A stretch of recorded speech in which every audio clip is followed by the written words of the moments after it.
ASAP. Now, there's low prices on property. They have increased the investor interest in buying. How do you do it and not get burned? Our real estate contributor, Denny Grimes, is here now with those details. This is, Denny, a different type of buying. Completely different. Professional investors have been in the marketplace for the last 3 or 4 years, going to the courthouse, buying the foreclosures, but now there is an interest in the individual investor stepping back in, tiptoeing back into the investment process. And whereas in 04 and 05 people were buying for appreciation, smart investors now need to be not buying for appreciation, they need to be buying for cash flow, which basically means at the end of the year their rent should cover all their expenses. That's still possible. You got low interest rates, etc. And that way, even if values go down, you can afford to hold on to the property. And in fact, not only hold on to it, but buy other properties as well. So rule number one for that investor is to buy for cash flow and forget about appreciation. And your second tip here is to not separate what you like from what's going to make you money. Look for those properties. This is the number one mistake I see people making. They come down here and they look for properties they like, and they look at it from a homeowner's standpoint, not from a tenant standpoint. So they're trying to say, well, you know, I don't think I can see myself living here, and they're trying to buy the rental property by where they would live, and that's a number one mistake. And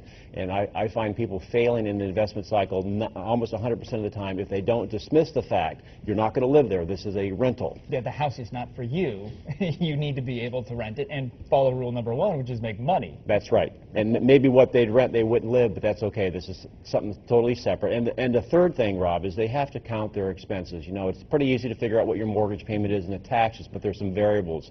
For example, they have to factor in a vacancy rate. You figure 10 to 15% for vacancy because it's not going to be rented 12 months a year all the time. Also, if they're going to manage it themselves or have a professional property management company, there's another 10, 15, maybe 20%.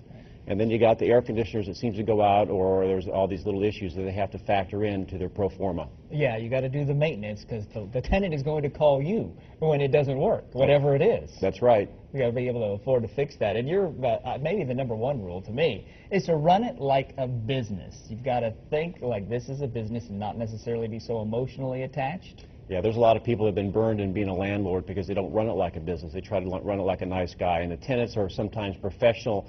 They're professional tenants, and you can give them a little bit of slack when they don't have the deposit or the rent's late or whatever, and before you know it, it snowballs. Somebody's in the home several months without paying rent, and they tear it up. So it just becomes a real mess, and people just back away from the investment property altogether because they don't treat it like a business. Yeah, you've got they're your client, you're in charge, you got to set the ground rules. That's right. All right, I wish I'd known as a kind of a failed landlord, these rules would have helped me out, Denny. Thank you very much for coming in. Always good advice right there if you're thinking about investing in a house. Just had that huge foreclosure auction last night here in Fort Myers.